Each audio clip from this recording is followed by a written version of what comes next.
Vamos con las noticias de las 7 con la ayuda de don Guillermo Díaz. Hay que ver.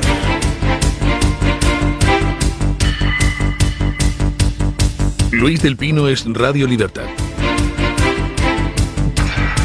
Hola, muy buenos días y cordial saludo para todos. Comenzamos con la información de este viernes 25 de octubre hablando de la dimisión del portavoz de Sumar en el Congreso, Íñigo Errejón.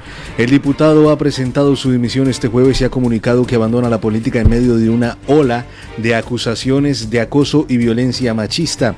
En una carta, el dirigente ha manifestado que tras un ciclo político intenso y acelerado, ha llegado al límite, alegando que tras un proceso personal y de acompañamiento psicológico, necesita avanzar en él y cuidarse, y por tanto abandonar la política institucional, sus exigencias y sus ritmos. La renuncia llega tras conocerse una denuncia anónima hecha pública por la periodista Cristina Fallarás, en la que una mujer narra distintos episodios de acoso con un portavoz del Congreso de los Diputados. Además de estas, son muchas las acusaciones transmitidas en su mayoría a través de redes sociales que apuntan contra Errejón. Por su parte, Yolanda Díaz ha confirmado que la renuncia es el resultado de una investigación llevada a cabo por Sumar, mientras que Más Madrid ha asegurado que el político confirmó que las acusaciones eran ciertas. Bueno, se nos va el niño de la beca.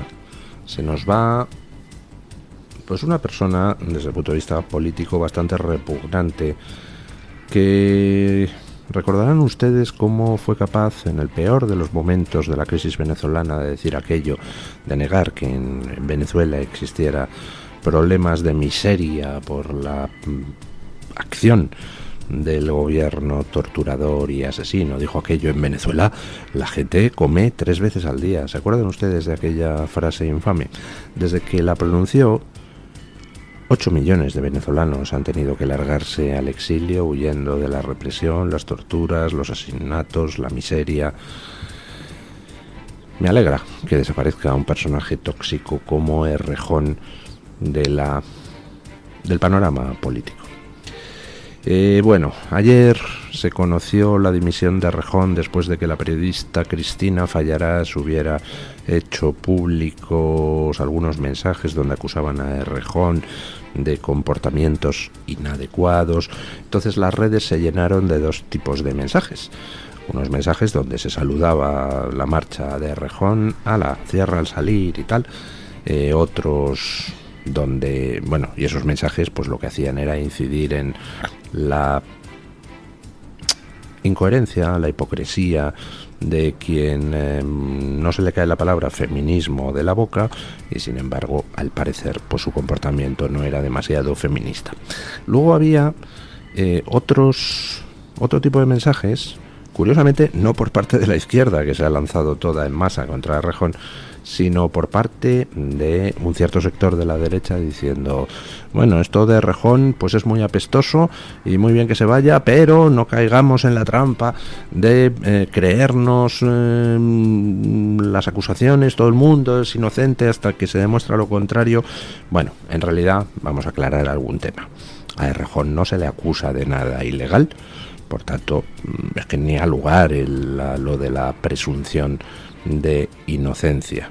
A Errejón lo que se dice en los mensajes que se han hecho públicos, pues básicamente son 2 cosas. Uno, que parece ser que le gustaba el sexo un poco rarito, y 2, pues que usaba y tiraba a las mujeres, lo cual ninguna de las 2 cosas es delictiva.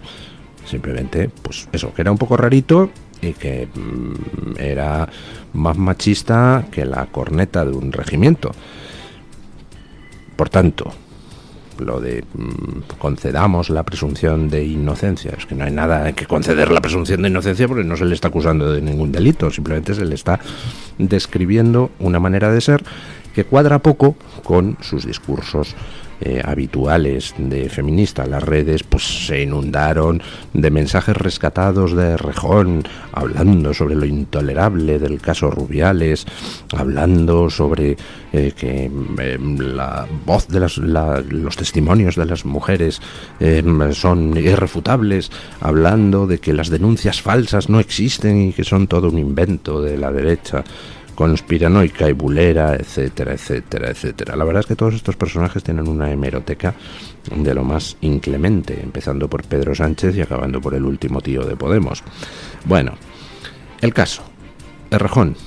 Saltan unas denuncias anónimas de comportamientos inadecuados, ojo, no delictivos, pero hombre, como no muy consonantes con lo que predican Errejón y sus adláteres.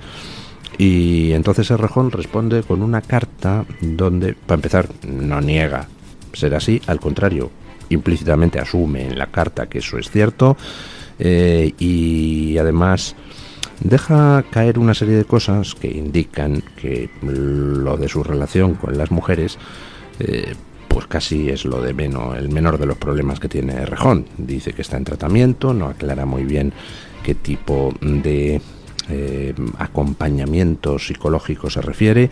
El caso es que dice que está hecho polvo y que se larga y que renuncia a todos los cargos.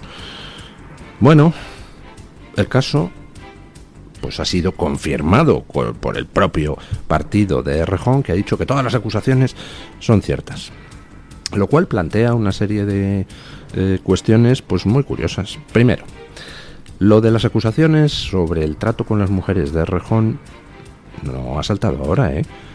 El año pasado ya hubo algún caso sonado que fue, en fin, aparcado por la gente de Más Madrid, etcétera, etcétera. La pregunta es, por tanto, ¿por qué salta ahora? Y evidentemente, pues no hay más que ver quién está alentando la cacería contra Errejón y disparándole políticamente a Más Madrid para saber a quién beneficia el asunto, ¿no? Escuchemos. Y seguimos hablando de los señalamientos a Errejón. Un empleado del canal de Pablo Iglesias acusa a una diputada de Más Madrid de encubrir un acoso sexual de Errejón. Se trata de Loreto Arenillas, quien hoy es diputada de Más Madrid en la Asamblea Regional Madrileña, donde ejerce de portavoz de la Comisión de la Mujer en la Cámara Autonómica. Arenillas ha sido señalada en concreto por el periodista Raúl Solís del medio Canal Red, quien ha publicado en su cuenta de X el siguiente mensaje: estaría bien también que dimitiera la que fue jefa de gabinete de Errejón, que llegó a llamar a una chica agredida para pedirle que no lo denunciara. La acusación formulada por el periodista del canal de Pablo Iglesias no es la única. La supuesta víctima de una agresión presuntamente cometida por Errejón dio detalles en varios hilos de X donde los supuestos hechos, como los del papel de Arenillas, entonces jefa de gabinete del ya ex político. Bueno. Esto es una no noticia, o sea que dentro del partido de Errejón estaban encubriendo denuncias sobre las actuaciones, en fin, pues quizá reprochables de Errejón, pues es algo que sabemos desde hace tiempo, lo cual vuelve a plantear la pregunta que les he hecho antes. ¿Por qué ahora sí aceptáis lo que el año pasado os negasteis a aceptar? ¿Qué ha cambiado para que de repente Errejón pase a ser el apestado y entonces carguéis contra él?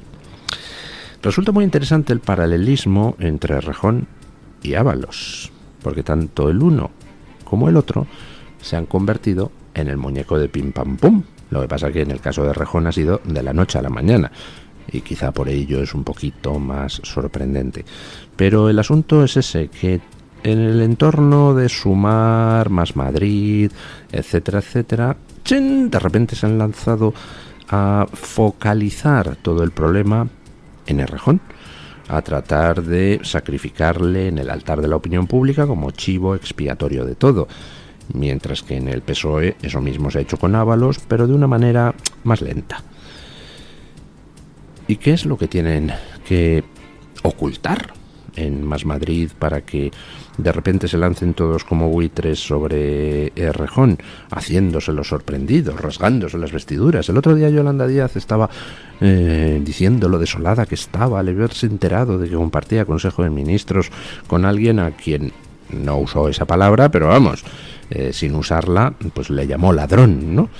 Y ahora todos los de Más Madrid, de Sumar, diciendo intolerables comportamientos, nos los ha confirmado todos Errejón, le hemos pedido que se fuera, etcétera, etcétera, etcétera. En el caso de Ábalos sabemos lo que el PSOE intenta ocultar. Intentan usar a Ábalos como cortafuegos, poniendo sobre él toda la responsabilidad de una trama corrupta de la que evidentemente Ábalos no era la cabeza. Y en el caso de Errejón, lo que se intenta es contener, con esa saña con la que ha arremetido su propio partido contra Errejón, lo que se intenta es contener el tema en Errejón. Pero las responsabilidades van mucho más allá, ¿no? Si Errejón tiene que dimitir por una serie de comportamientos absolutamente incoherentes con lo que se supone que se predica desde todo ese mundillo de la izquierda podemoide, ¿no tienen que dimitir también los que han ocultado el tema? Porque, insisto, las denuncias sobre este tipo de comportamientos de Errejón vienen de atrás. Y, según un empleado del Canal Red, del canal de Pablo Iglesias, pues hubo una diputada de Más Madrid que intentó directamente silenciar una denuncia de una chica contra Errejón. Luego, ¿no deberían rodar más cabezas? Yo creo que sí. Y es más, creo que rodarán más cabezas, porque evidentemente detrás de todo esto asoma la larga mano de Pablo Iglesias, de quien recordarán ustedes que hace ya días se rumoreaba que prepara su regreso a la arena política, y parece que el primer movimiento es empezar a purgar a aquellos que le traicionaron, creando pues esa especie de apoteosis de la nada que se llama Sumar, con una Yolanda Díaz directamente extraída de un capítulo de Barrio Sésamo. Supongo yo que ayer estaría Pablo Iglesias, que no cabría en sí de gozo. Públicamente, pues los mensajes que ha lanzado es lo intolerable que son estos comportamientos machistas, patatín patatán, lo cual, viniendo de Pablo Iglesias, en fin, pues, ¿qué quieren que les diga? Tiene bastante gracia. Pero es una constante en toda esta gente, es una constante en todos estos que van de feministas. Dime de lo que presumes y te diré de lo que careces. Parece que les gusta lo de utilizar el sexo como forma de dominación. Ayer me comentaban que el problema que tienen todos estos es que hasta los 30 años no se comieron un colín y después con la actividad política han visto que podían, pues en fin, perdónenme la expresión, tápenle los oídos a los niños, que podían mojar todo lo que no han mojado antes de los 30, y entonces utilizan esa especie de erótica del poder para tratar de afirmar su dominio sobre las mujeres. Quizá en otros predios ideológicos pues no existe esa especie de, ¿cómo diría yo?, de acomplejamientos. En el fondo, si se fijan ustedes, todo esto lo que indica es que la personalidad de Errejón, o por otra parte la de Monedero o la de Pablo Iglesias, son enormemente acomplejadas en el terreno de la relación con las mujeres. Y parece pues que les gusta resarcirse de ese acomplejamiento, pues, de formas que a lo mejor otras personas sin ese complejo pues no concebirían siquiera. Pero es una constante en toda esa izquierda extrema mundial. Recuerden ustedes las acusaciones que hay en estos momentos contra Evo Morales, por ejemplo. Y nos llegan más cosas desde Chile, el Chile de Boric, ese señor también tan feminista. Y siguiendo por esta línea, en Chile denuncian por una violación al subsecretario del Interior del gobierno de Gabriel Boric. El pasado 17 de octubre se dio a conocer una acusación de violación contra Manuel Monsalve, quien hasta ese día era el subsecretario de Interior en Chile. El caso está en pleno desarrollo, no obstante, a lo largo de los días se han dado a conocer una serie de irregularidades. La víctima habría sido una joven funcionaria de 32 años que trabajaba en el Ministerio del Interior. La imputación contra Monsalve ha puesto bajo cuestionamiento al Ministerio del Interior Interior, cartera encargada de mantener el orden público y la seguridad del país. Pues básicamente es siempre la misma historia. Llega un político a un cargo y entonces de repente pues ve que por el hecho de tener un cargo público y ser un político, pues en fin, las mujeres le prestan más atención y esas cosas. Señor diputado, señor subsecretario, señor ministro. Y se aprovechan de ello. Y algunos, dependiendo de los complejos que vengan arrastrando a lo largo del tiempo, pues en fin, enfocan ese tipo de relaciones con quizá no demasiada elegancia. La figura del seductor, del hombre seductor, pues hombre, puede ser perfectamente una figura elegante. Yo conozco a algún hombre, pues, en fin, muy exitoso con las mujeres y que consigue ese éxito a base de caballerosidad. Jamás ninguna de las mujeres con las que ha podido entablar relaciones le denunciará nunca, porque siempre eran relaciones, en fin, sinceras, divertidas, desahogadas y donde no pretendía ese señor con mentalidad de caballero resarcirse de ningún complejo interior. El problema es cuando pretenden hacer de seductor pues gente que en el fondo es un poco siniestra y que en la relación con las mujeres pues muestran unas aristas de personalidad un tanto repugnantes. No es lo mismo seducir a una mujer que utilizarla. Hay una diferencia radical, que es la diferencia entre el seductor y simplemente el que dispara a todo aprovechando, pues eso, que le han nombrado subsecretario de no sé qué. Si alguien, aprovechándose de su cargo político, se dedica a, bueno, en fin, disparar a todo lo que se mueve dentro del terreno femenino, pues no queda muy bien. Pero claro, si encima resulta que perteneces a esa izquierda que va alardeando de feminismo, entonces ya, pues es la monda. Si un político dice, pues yo no creo que exista ningún ser superior, ningún ser supremo, ningún dios, pues bueno, él mismo.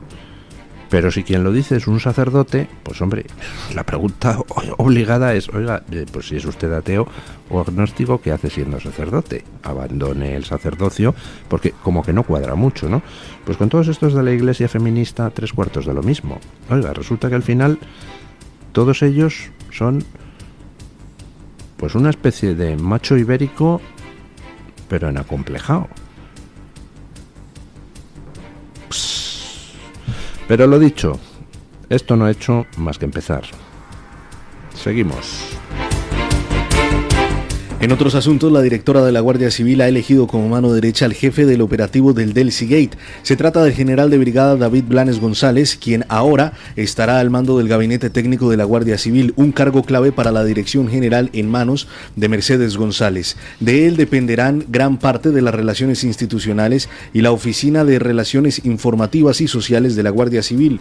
El nombre del general de brigada Blanes González trascendió en enero de 2020 por ser uno de los oficiales al frente del operativo policial del Delcy Gate, la noche en la que se produjo la polémica llegada de la vicepresidenta de Venezuela al aeropuerto de Madrid. Blanes era coronel y responsable de la unidad fiscal y aeroportuaria de Barajas. A partir de entonces, este mando ha ido encadenando distintos ascensos hasta llegar a la comandancia de Madrid, donde conoció a la entonces delegada de gobierno en Madrid, Mercedes González, hoy directora de la Guardia Civil.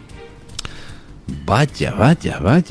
Ascienden a uno de los que estaba ahí destinado en Barajas el día de Delcy. Y le nombran alto cargo de la renueva, porque ya estuvo, la echaron y volvió directora de la Guardia Civil. ¿Comprando voluntades, señora? Porque suena a eso. Luego vamos a hablar del caso Delcy en el siguiente informativo, pero Escuchen esta noticia que trae OK Diario, que tiene su miga. Y mucha atención porque la UCO de la Guardia Civil tiene en su poder el historial completo de las conversaciones de WhatsApp entre Pedro Sánchez y José Luis Ábalos. Se trata de un chat extenso en el que se habla sobre cuestiones de partido y asuntos de Estado que el presidente debía consultar con el que durante años fue secretario de organización del PSOE. El historial guarda conversaciones desde 2017, antes de que Pedro Sánchez asumiera la presidencia del gobierno. El dispositivo fue incautado por los agentes de la UCO durante los registros en los domicilios de los investigados realizados el pasado mes de febrero. Ahora serán los investigadores y el juez quienes decidirán si se debe expurgar este contenido o no. ¡Qué bonito, qué bonito, qué bonito! El historial completo de mensajes de WhatsApp. Bueno, completo. Un historial muy amplio de mensajes de WhatsApp intercambiados por Ábalos y Sánchez desde 2017, desde antes de que Sánchez accediera a la presidencia del gobierno. Y dirán ustedes, bueno, pues seguro que hay cosas interesantes, ¿verdad? Pues sí, tiene que haber de todo, claro, porque habrán hablado no solo de los casos que puedan estar bajo investigación, sino que ahí se contendrá todo lo que hayan hablado sobre los líos internos del partido, los líos internos del gobierno, las negociaciones de formación de gobierno, las relaciones con los separatistas catalanes, las relaciones con los terroristas vascos. Vamos, ahí tiene que haber una mina de información. Y sin embargo, lo interesante, más incluso que las conversaciones, es el medio. El medio es el mensaje. ¿Dónde está todo este historial de WhatsApps intercambiados por Ábalos y Sánchez? Pues está en un USB, en una memoria USB que se le incautó a Koldo en uno de los registros. Recuerdan ustedes que le incautaron 2 memorias USB, una de ellas es esta. La otra parece ser que era lo de los datos personalísimos de Ábalos. ¿Quién demonios guarda en un USB todo el historial de conversaciones entre Ábalos y Sánchez? Pues obviamente solo lo pudo guardar Ábalos. Es decir, que Ábalos hizo una descarga de todo su historial de WhatsApps intercambiados con Sánchez, lo guardó en un USB y se lo dio a custodiar a Koldo. ¿O es al revés? ¿Es Sánchez el que guardó el historial de conversaciones y se lo dio a custodiar a Koldo? Yo ya me pierdo. Pero el caso es que alguien tomó la precaución de hacer un volcado de todos los mensajes de WhatsApp, ponerlos en un USB, dárselo a Koldo, y Koldo, ¡ay!